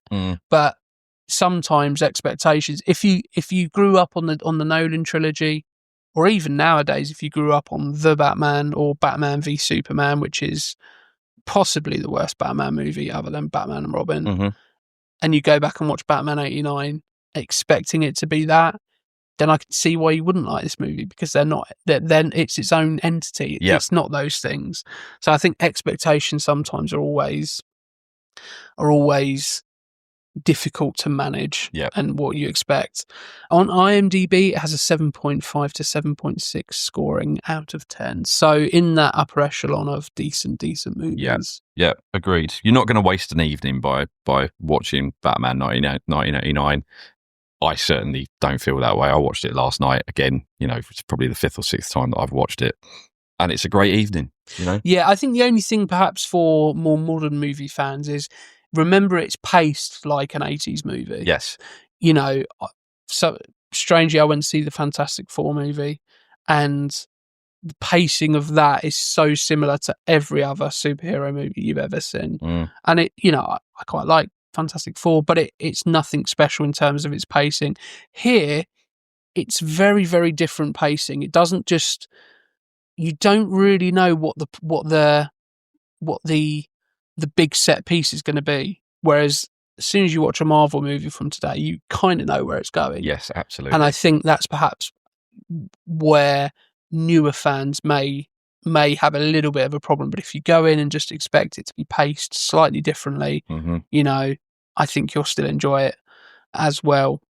But we almost had very, very different movie, a very, very different movie, I should say, because Tim Burton wasn't the original choice. Was he to not? Direct it? No. So I mean, this was a long time in the running. I think as soon as the 60s TV show kind of got to a point where it was a bit tired, they were like, well, let's make a movie. They were like, okay, who do we get? So I think from the early 80s, they were talking about this movie. Right. So one of the names, so there was originally a script by a guy called Tom Mankiewicz, which was in development, and the directors that were associated with that script was Joe Dante, who most people will probably know from Gremlins. Yep. And Ivan Reitman Ivan Reitman, however you choose to pronounce it, of Ghostbusters. Yes. So very, very different movies. That would have been a very different movie. And I think Bill Murray was a name that was attached when it was potentially an Ivan Reitman production, and you can kind of see that. Yeah. You can kind of see in an alternative world of a Bill Murray Batman. Mm-hmm. It's a very, very different movie. Extremely different movie, extremely different Bruce Wayne, and a very different Batman. I want to live in that universe. Though. Yeah, and I think it goes back to what you were saying earlier about different interpretations of the same character are always interesting, even if they're bad. Even if they're terrible, you kind of are still intrigued by them. Yeah. There is one thing, just because it's on shot, where we're in the Batcave, and you can clearly see a couple of bottles of mouthwash in the background, and I'm wondering, like, I just have this scene of Batman going, right, okay, I've got my cowl, I've got the Bat utility belt, I've got the Batmobile keys, right, I've got the Batwheel, right, yeah, just do a bit of mouthwash. Yeah. Just so that when I get a bit too close to Vicky Vale, she's not thinking, oh, bloody hell, Batman, take a breath, man. So that's a deleted scene that I've created in my head. Another name that was on board at one point, or at least offered the chance to direct it, was David Cronenberg. Wow. So that would have, this is a pretty dark movie, both visually and tonally. But if you put David Cronenberg in the helm, then it becomes a much darker movie. Yes, it does. And I'm wondering how grotesque that Joker makeup would have been with David Cronenberg. Yes. In the helm, I think of The Fly and how grotesque that movie is. Yeah, absolutely. One of the great sci-fi remakes of all time. We have an episode on The Fly. Go and listen to it if you haven't already. So David Cronenberg is a director I tend to get on board with. So I'd be really intrigued to see what he could do with any kind of superhero, really, because he hasn't really done superhero movies. So that's really, really interesting. But we obviously ended up with Tim Burton, and one of the things that he wasn't particularly happy about with this movie was the inclusion of the Prince songs. He said they didn't quite fit with his overall vision of the movie, and I kind of get that. It does feel a little bit. It kind of works because one of the most notable places it happens is in that when they invade the art gallery. Yep. It kind of works, and we have that brilliant moment where Jack Nicholson is mimicking the statue. Yep. And it's just like, you've never seen Jack Nicholson as physical as in that moment. So I love that scene. But I can see why the Prince songs would perhaps be a bit jarring, because it does, you've got that really gothic music of Danny Elfman's score, and it does quite jar. Yeah. It does feel a little bit out of place. Just about works. I'm a massive fan of Prince, and he is a genius. But again, this is an era where every pop star was approached to do some form of song for a movie, whether it's Cyndi Lauper for the Goonies or whether it's Prince for Batman. It was almost like, we're doing a movie, which pop star are we going to get to do the soundtrack? That was it. It's almost as common as the Bond theme being done by someone. That's almost as big as who's going to play Bond. It's like, right now, who's going to do the Bond song? Exactly that. Yeah. So whilst I can see, like you said, contextually, the scene where they invade the art gallery, it kind of makes sense. The movie wouldn't have lost anything by not having Prince doing the soundtrack, by it just being a Danny Elfman score underscoring the whole thing. But yeah, I guess that's why Simon Pegg and Nick Frost had no qualms with throwing the Batman soundtrack at a zombie in Shaun of the Dead. They'd be like, well, that makes no difference. Yeah, it's a strange one. Obviously, in Batman, I think it's Batman Returns, we get Seals, A Kiss from a Rose. No, Batman Forever. Batman Forever. You had two great songs in Batman Forever. Yeah. You had Seal, Kiss from a Rose, and you had U2, Hold Me Through Me, Kiss Me, Kill Me, which is up there with their best. So yeah, you're selling it to the audience right now. Go and watch Batman Forever. Yeah, Batman Forever. I think it's got a lot of love for it now. So yeah, the Prince songs are something that Tim Burton wasn't particularly on board with. I think also Michael Jackson was offered the chance to do some songs for it. Interesting. So again, which pop stars were big at the time? Who can we approach? Yeah, so that would have been interesting as well.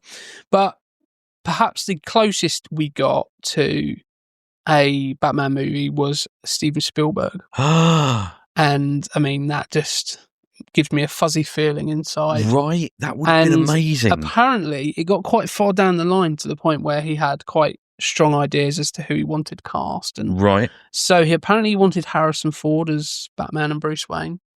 Okay. Which I can buy. I can buy, 89, obviously, his Last Crusade, which was the only movie to beat it in the worldwide gross for that year. Yes, it was. So at that time, Harrison Ford. I mean, you would get a lot of angry finger wagging because that happens in every Harrison Ford movie. So there would be a scene where Bruce Wayne gets angry at Alfred and he would wag his finger at him.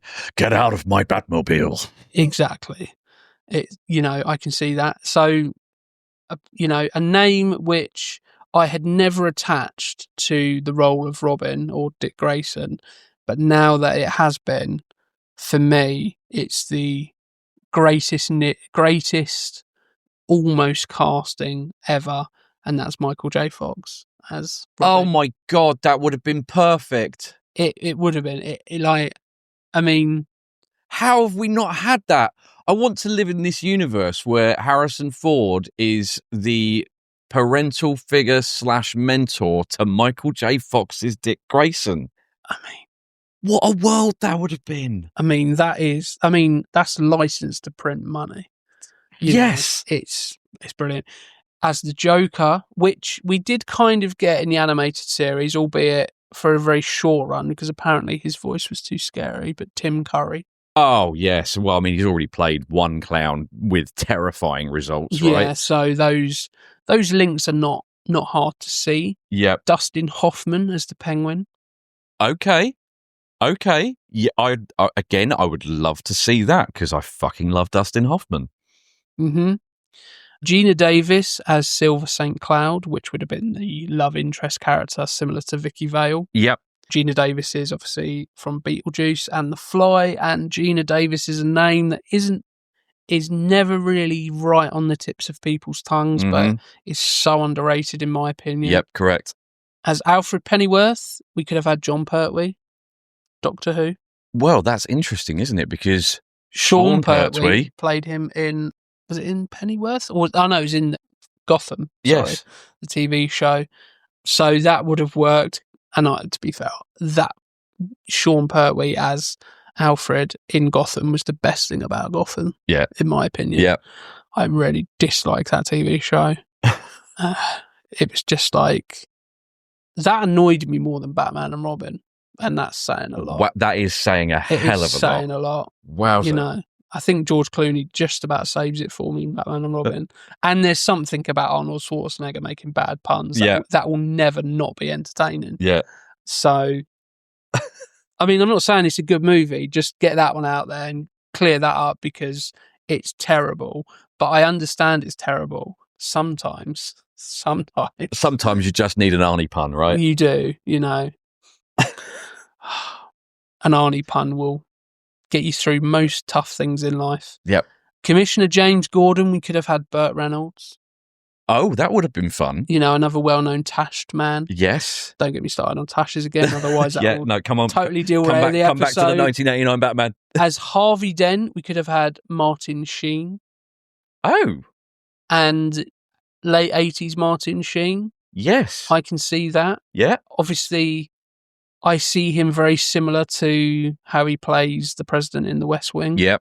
Albeit slightly younger. And yeah, I can see that. Mm-hmm. And as Rupert Thorne, which I don't recognise the character, but I recognise the guy who was nearly cast as him, is Richard Dreyfuss, which is from Jaws. And yeah, interesting. So obviously some of those castings are quite easy to make, as a couple of them have worked with Spielberg before. Yeah. So that is a Batman movie that obviously never got made, but 100% would be a movie that I would go and see. Definitely. Michael J. Fox alone as Robin is a missed opportunity. Yep. I'm going to keep that in my head as I wish this had happened for all time. Yeah. But obviously we got Michael Keaton as Bruce Wayne. And as we mentioned, it was a risky move, and almost a risky move that immediately backfired, because apparently 50,000 protest letters were sent to the offices of Bob Kane, Sam Hamm and Michael E. Aslan, who also questioned the casting. Oh my word. So just imagine a world where you haven't even released a single frame of footage, and already you've got 50,000 letters saying Michael Keaton is not right for Batman. And then you have to go and make the film, and in the back of your mind you're going, this has to work. Yep. This has to work. Yep. You know, $35 million is a lot of money at that time. In the role of Harvey Dent, which we obviously got Billy D. Williams, who isn't a character that is fleshed out in this version. Obviously, it gets fleshed out a little bit more in Batman Returns, but we never see Billy D. Williams' Harvey Dent get to the Two-Face point. No, we don't. Because by the time Batman Forever came along, Joel Schumacher was the director, and Warner Brothers bought out the contract of Billy D. Williams, because he was, I think it was in his contract that he would be first refusal for, or he would be playing Two-Face at a later iteration. Yeah. And he really wanted to, but I think they brought him out of his contract. They come to a settlement, so we never got to see Billy D. Williams as Two-Face, and we almost didn't even get to see him as Harvey Dent, because Dale Midkiff could have been a casting. Can't quite remember Dale Midkiff, so that's the name. William Peterson of Manhunter and CSI. Oh, okay. As Harvey Dent, I can kind of see that. And Don Johnson of Miami Vice. Yeah. You can see that instantly. Yep. Unfortunately, I don't think a white blazer would work like it does in Miami Vice. No. With boat shoes, I think it needs to be a proper full-on suit. Yeah. I mean, he could go half white suit and half black suit, you know. See? I mean, the nods to the character are there immediately, aren't they? There we go. Obviously, we got Jackal Nicholson. Jackal Nicholson, yeah. Yeah, that's his wild dog. All right, Jackie animal. Nicholson. So, Robin Williams was actually used as bait. He was. Jack Nicholson, and it really pissed him off, and it would piss you off, because Robin Williams wanted to play the Joker, and he was penciled in inverted commas, but only after they'd approached Jack Nicholson, and Jack Nicholson was like, I'm not sure. So then he was used as a, it's essentially transfer deadline day. Yep. It's, we're going to sign you, but actually the one that we really want is that player over there, and we're going to give him a nudge to make his decision. And because of that, he was offered the role of the Riddler in Batman Forever, and he turned it down because he was so pissed off at Warner Brothers. Agreed. I totally get it, but yeah, I mean, number one, I think Robin Williams would have made a great Joker, but we've still got the iconic Jack Nicholson. Can't fault it, but what a Riddler he would have been as well. Just off the wall. Yeah. I mean, we've got Jim Carrey, but Robin Williams is the original off the wall. Yeah, they're both kind of wind up toy actors, aren't they? Yeah, just let them go. Exactly. And it's difficult because I think Jim Carrey is very much Marmite. You either love him or you hate him. Yep. And I think that was probably another reason why Batman Forever didn't quite resonate, is because whilst you had, obviously Jim Carrey at the time was big business, but there were a lot of people who were like, oh God, it's that dude who, dude with the rubber face who just constantly doing crazy shit. It's a bit too much. Yeah. So, and obviously if we'd have had the Riddler in either Batman 89 or in some other facet, then we could have had Robin Williams or as the Joker. So that would have been interesting. It certainly would. In the role of Alexander Knox, which is the reporter alongside Vicky Vale, we could have had Daniel Stern, who most people will know from Home Alone. Yes, yeah. Or Steve Martin. So of those two, I would say Daniel Stern. Yeah, he plays it a bit more straight rather than Steve Martin was kind of... he was like, I suppose, a little bit like the Jim Carrey of his day, but less hyper. Yeah, he's still got the slapstick element to him. But yeah, I just can't see him playing that straight a role. I mean, obviously the character had some comedic lines to him, but I don't know. It's instinct. Daniel Stern would have been the better fit. Yeah, he does have one of my favourite lines where they're talking about the Batman. He's like, we want to know, is the Batman working for Gotham Police Department? And if he is, how much does he take home after taxes? It's like such an American thing to say.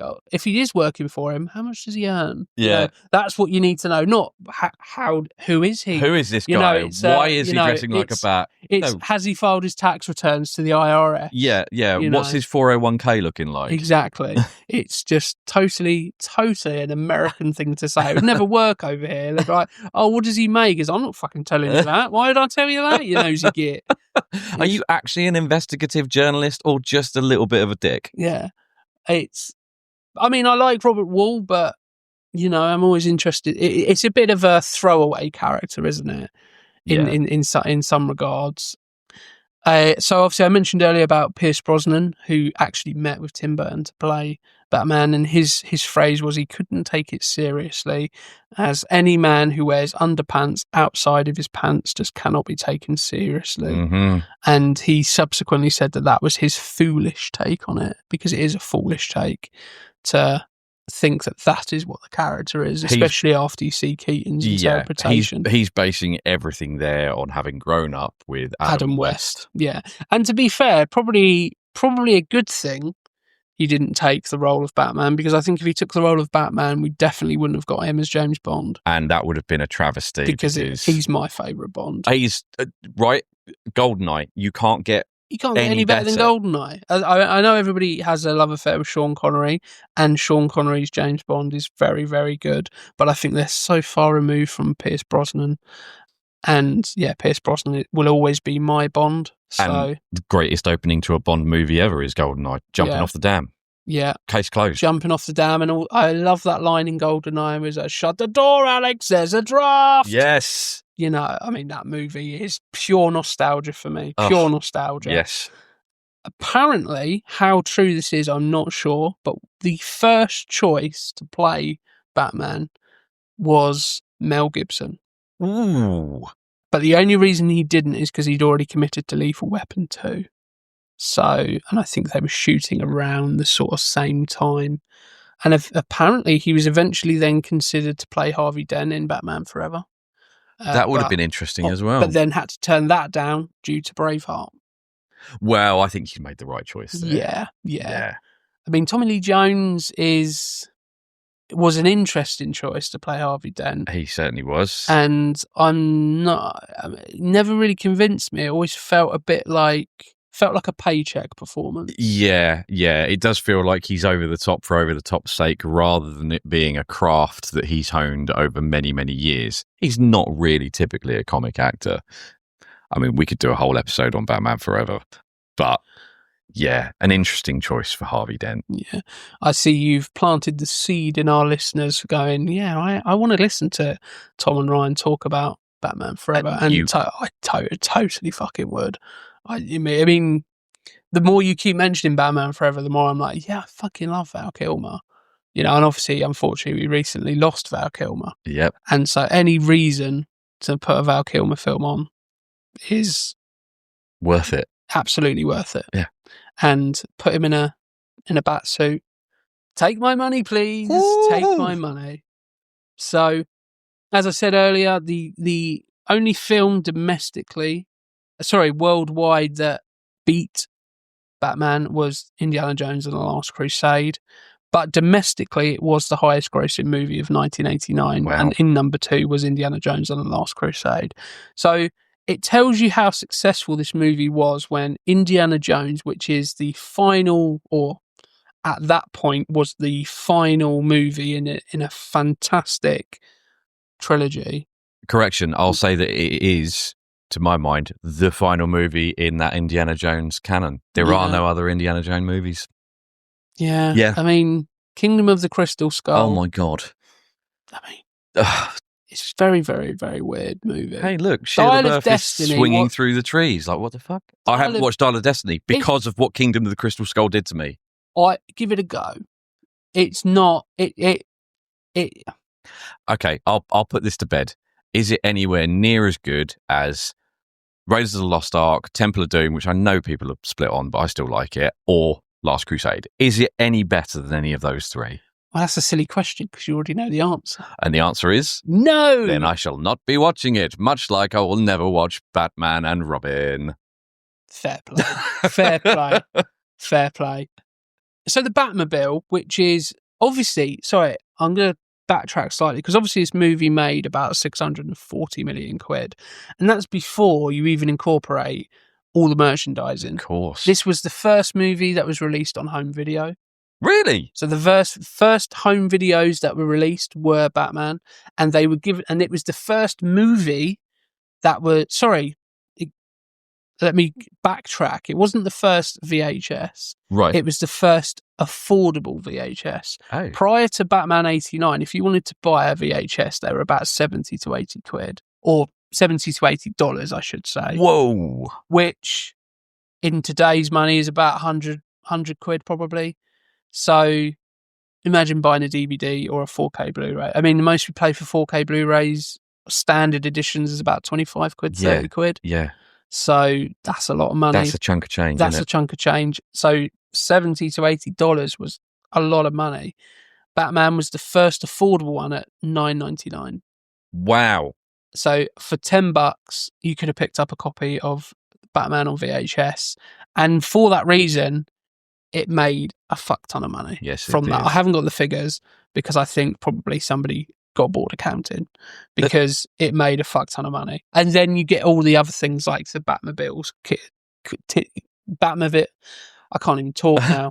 I'm the Batmobile kids toys and the Batwing and all of the things that were merchandised off of the back of this, even things like going on cereals and getting Bat cereals and all of those things. The McDonald's toy tie-in as well. Exactly. This was probably not since Star Wars, probably, had we seen a level of marketing quite like this where everything was Batman 89. Everything was merchandisable. And probably because it had a clear symbol that it could just put up, the poster is just the Bat symbol. Yep. In that lovely, gorgeous charcoal black with that, golden caramel yellow is absolutely gorgeous. And you can put that on a box of Weetabix and people go, I'll buy that because it's got Batman on it. Yeah. So I did. Exactly. And obviously, one of the big things, as you said earlier, was the Batmobile.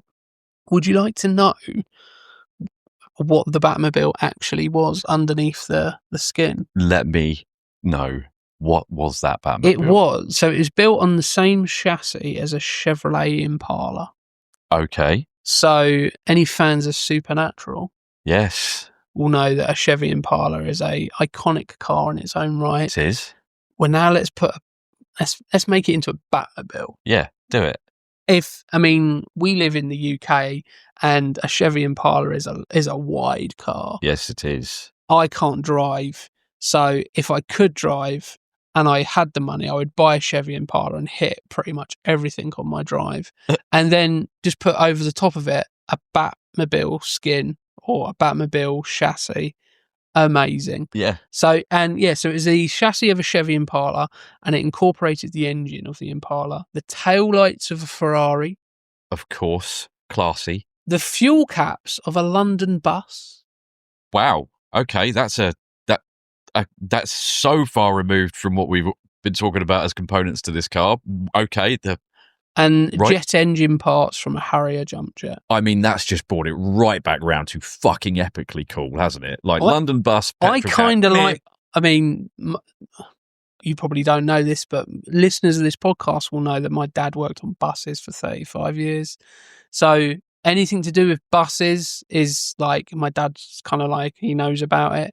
I bet he doesn't know that the Batmobile was made with fuel caps from a London bus. Well, there you go. He's going to be watching Batman now, isn't he? Exactly. And also, I quite like the fact it's made out of stuff from a London bus because a London bus or any type of bus has never been cool to me. Yeah. Whereas now, it's like, did you know that this is the same fuel cap you get on the Batmobile? That's right. I mean, That is that's a top trump card if ever I saw one. But yeah, so who and do you think you got a Chevrolet Impala, a Ferrari, a bus, and a Harrier jump jet, and somehow that all creates the Batmobile? It's insane, isn't it? And it's arguably the most iconic Batmobile. It was definitely up there with the most iconic movie vehicles of all time, let alone in the Batman universe. I mean, yeah, you can't really get more iconic than the 89 Batmobile. I think as well, the original Batmobile is owned by, and I could be wrong here, but I want to say it's Dane Cook actually owns the 89. As in the comedian? Yep. And he drives it around. I mean, that is in the wrong hands. Isn't it? Like, is there a bigger prick to own the Batmobile? Other than Elon Musk. I mean, Jesus Christ. Yeah. Like, and this is a sign that capitalism has fucked up in a massive way. It's not a political podcast, but that makes me annoyed. Dane Cook owns the Batmobile. Yeah. What a prick. Yeah. And you can quote me on that. I don't care. Amazing. Suddenly we're not having Dane Cook on the podcast. No, that's right. Fuck you, Dane Cook. You're never coming on here. You burnt that bridge by buying the fucking Batmobile. Yeah, and obviously made some quite controversial comments about The Dark Knight anyway. Obviously, I haven't heard his. Yeah, so when The Dark Knight came out, there was a bit of controversy, I think in California, because a guy dressed up as the Joker and shot a load of people. Oh, yes, this was in Aurora, wasn't it? Yeah. And Dane Cook basically said that the reason he done it is because the movie was so shit, and made this big whole, like, try to be edgy, funny comedy set based on that. And it was like a week or so after it happened. What a prick. And yeah, exactly. What a prick. Yeah. And also, if you've ever seen any of his movies, then you know that he knows fuck all about Hollywood and fuck all about movies. And fuck all about acting. There you go. Anyway, let's not give that douchebag any more airtime. Correct. So I've just seen you grab your notes. I have grabbed my notes. I've got some trivia for you. So hit me with some trivia. Okay, right. So during this movie, I made religious notes last night whilst watching it. At the 13-minute and 11-second mark, you see a picture of a bat dressed up in a suit being handed to the reporter. Yes, I see you lift your hands in joy? For those who cannot see, which is everybody listening, we're not filming this. I've just had a realization moment, but I will give you the pleasure of revealing it to our audience. The picture itself was drawn by, whom was it, Ryan? Oh shit! Was it Bob Kane? It was Bob Kane. Yes, signed I was put on the spot there and thought, oh shit, maybe I've reacted to the wrong thing. No, it was indeed drawn by Bob Kane, the creator of the character of Batman. What a legend! The other bit of trivia about this very same scene: that piece of paper was handed over to the reporter by none other than Dennis Lill. Now, that is a British actor, most famously known for his role as Alan Parry in Only Fools and Horses, playing the father-in-law of Nicholas Lyndhurst, Rodney Trotter, who dressed up as whom in the episode Heroes and Villains? Robin. To his Del Boy's Batman. So there's a tie-in to Batman that I'm sure that most people won't have recognised. And when I watched it yesterday, it was... As soon as I saw him, I immediately nudged Hannah and went, oh, it's Cassandra's dad. Yeah. As if he's not actually an actor. He is just Cassandra's right, dad. That's exactly and I what know him and I've been down the pub with him. Yeah. That's how I reacted to it. There we go. What else did I have in terms of our trivia?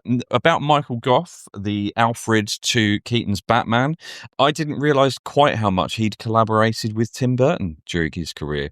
He was basically Tim Burton's talisman, much like Michael Caine is to Christopher Nolan. He appeared in not only Batman, Batman Returns, Batman Forever, and Batman and Robin, but he also appeared in Sleepy Hollow. Yes. The Corpse Bride. Yeah. And his final ever film was Alice in Wonderland. Yeah. Yeah. I remember him from Sleepy Hollow. Yeah, I think he plays a judge in that or something. Yeah. Vaguely, I can't remember off the top of my head. Yeah. I mean, it's always interesting when you get those go-to performers for directors, and you kind of know, oh yeah, of course it's a Tim Burton movie. For a long time it was, of course it's a Tim Burton movie, it's got Johnny Depp in. Yeah. Or Helena Bonham Carter. Exactly. Yeah. And he was married. Is he still married to her? I want to say but I'm not one of these guys. I haven't heard any divorce. I've not heard any divorce rumours. I'm not one of these guys that picks up any gossip magazines or anything like that. I don't read the rumour mills, let them get on with it. But hey-ho, there we go. Another thing that I may have been slow on the uptake here, but I had a moment last night. I was watching this movie, I was making my notes, and I went, holy fuck, this is amazing. In this movie, Jack Nicholson plays the Joker. What is his name before he becomes the Joker? Jack Napier. Right. Take the ER off of the end of that name. It's Jackanape. Which is an old English term for a cheeky or impertinent person. Yeah. The Joker. Obviously, Tim Burton's done that by design with his screenwriters, but I thought I'd just discovered the wheel. I mean, it is one of those things where it's probably something that visually you'd see it immediately. Yeah. If you saw it written down, you'd go, oh, yeah, Jackanape. But when you hear it, it's slightly different, isn't it? And it's all those, I spoke about it on our Snowpiercer episode, that it's all of those little tiny tidbits that give a director their own art form and their own style. Yeah. If you take that out, it's not going to change anything about the film. Nope. But it just makes it Tim Burton's. Yep. Just like it's his little flourish. It's his little signature, right? Yeah. If you take out certain things from a Spielberg movie, it's not a Spielberg movie. And I always like those little motifs and those little nods and those little quirky things that are, in the grand scheme of things, quite small and quite, innocuous, but without them, you don't get to what you get to. Yeah, exactly that. So, yeah, the only other thing that I had a note on was, for those of you who are going to immediately, having listened to this podcast, go and watch the 1989 Batman, one moment that made me laugh out loud is at 41 minutes and 36 seconds when the Joker is having the meeting with all the heads of the crime syndicate now that he's taken his position as the head of it. You'll notice, as I did, on the left-hand side of the screen, and you may question exactly the same question I did, and I said, why the fuck is Albert Einstein sitting at this table? Because there is a guy who looks exactly like Albert Einstein as one of the heads of the mafia families. I'm going to have to go back and watch it. You are definitely going to go back and watch it now. And I can hear all of our listeners rewinding their 9.99 VHS of Batman 1989 and getting to that point and going, God damn it, Tom was right. That is Albert Einstein. Which may be the best way to watch the movie. Right. I know we've got 4K now, but there is something very nice about sticking on a VHS tape. Yep, and seeing that pause that still kept the movie running just very, very fast in one split second, jarring backwards and forwards. Nothing ever stopped when you paused a movie in the 80s. Oh, good old days. Good old days. Showing our age slightly, there will be people, I'm guessing there will be people listening to this thinking, what is a VHS tape? What is a VCR? What is a video? I don't know what any of these things mean. Well, to those people I say, enjoy the fact that you aren't sitting there in a very comfy recliner chair thinking, God, my back aches. Oh, my knees are hurting. Just enjoy that whilst it still fucking lasts, you young knobheads. No, it's fine. I still love you, even though you're young and sprightly and don't have all these pains that I do. We can still see the hope in their eyes. Yeah, they haven't been jaded by this world like we have. Exactly. All hope is drained from our morsel. So, in terms of further watching then, I think we've probably mentioned a fair few. Obviously, all the other Batmans, probably minus Batman and Robin. Correct. Yeah. I mean, my love for Batman Forever is always going to be there because it was technically my first Batman. So Val Kilmer is always going to be my Batman. I think that it would be lovely if we could see the Schumacher cut of that movie, and Kevin Smith has recently spoken about, I think he got a version of it or a copy of it, or they've released it in limited format. That would be really, really interesting. I would love to watch it. In terms of further viewing that I would recommend, obviously I'm mentioning the Nolan universe of Batman. I think that's sublime.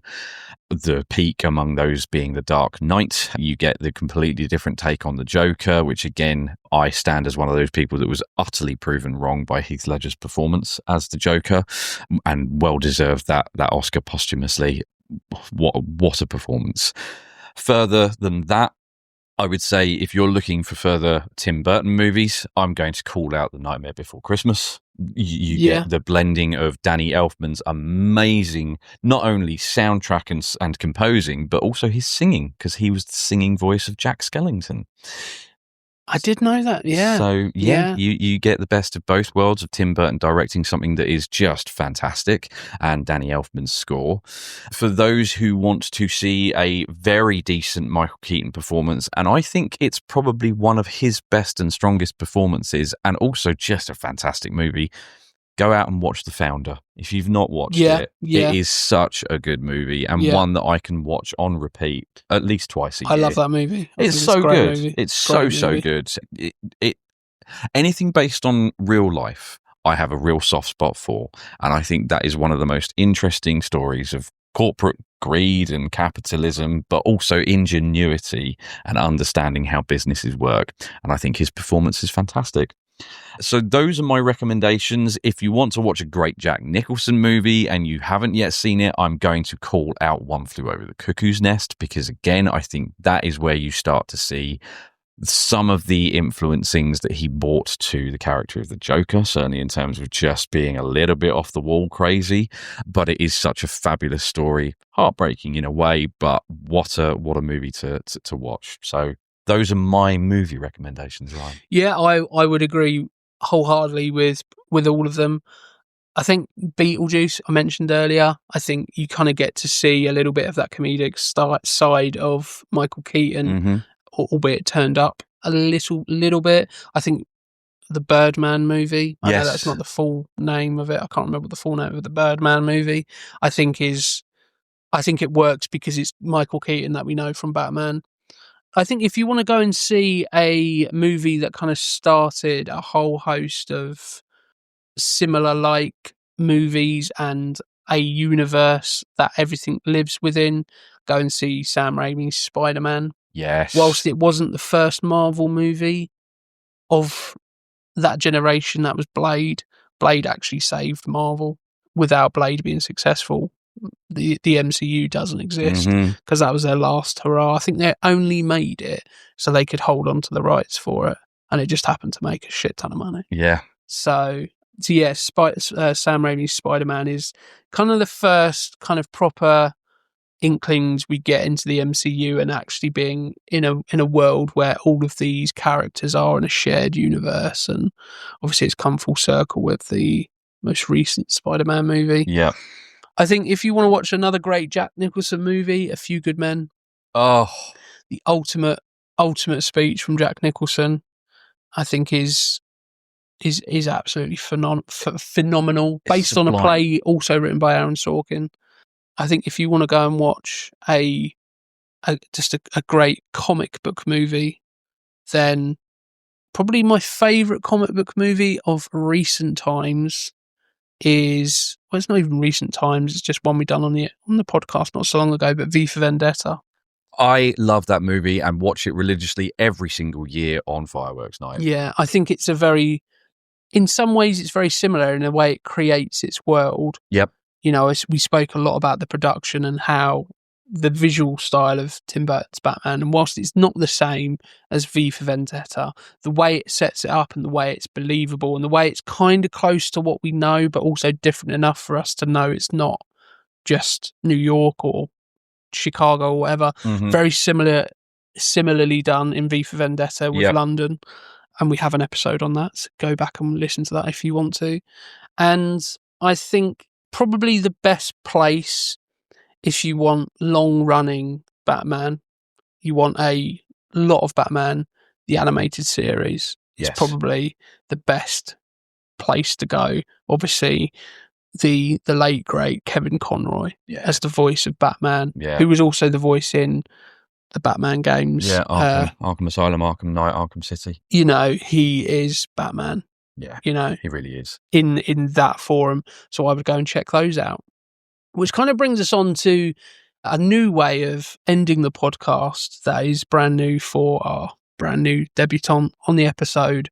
So the name Bury Our Bones with Cinema, for anybody who doesn't know, kinda is this concept of, you know, when we depart this world and our bones are buried, the things that we love and we enjoy and the things that make us who we are ingrained in our bones. And so the question is, do we or would you bury your bones with 1989's Batman?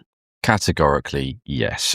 Every single Batman movie is being buried with me, and pride of place amongst them will be 1989's version. The only one that won't be there, as I'm sure we all know by now, is, of course, Batman and Robin. Which I get the sense can go suck a big fat one. It can do, but yeah, I don't want it touching my bones, thanks. But my bones will forever be screaming Batman because it is my favourite character in all of non-fiction.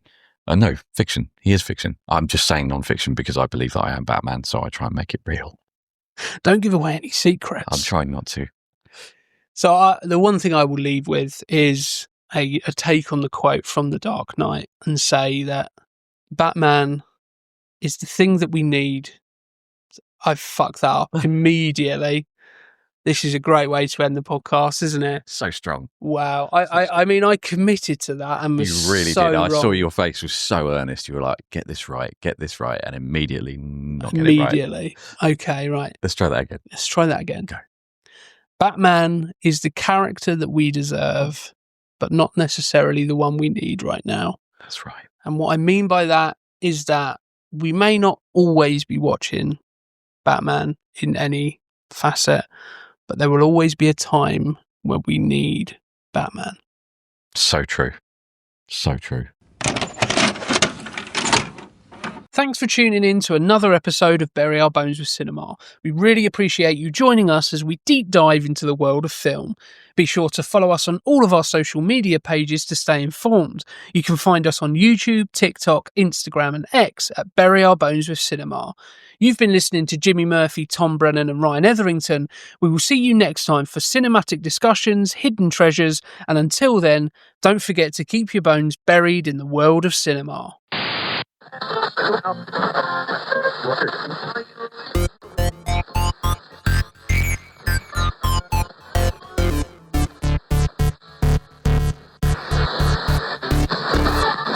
And it will be a one-button job.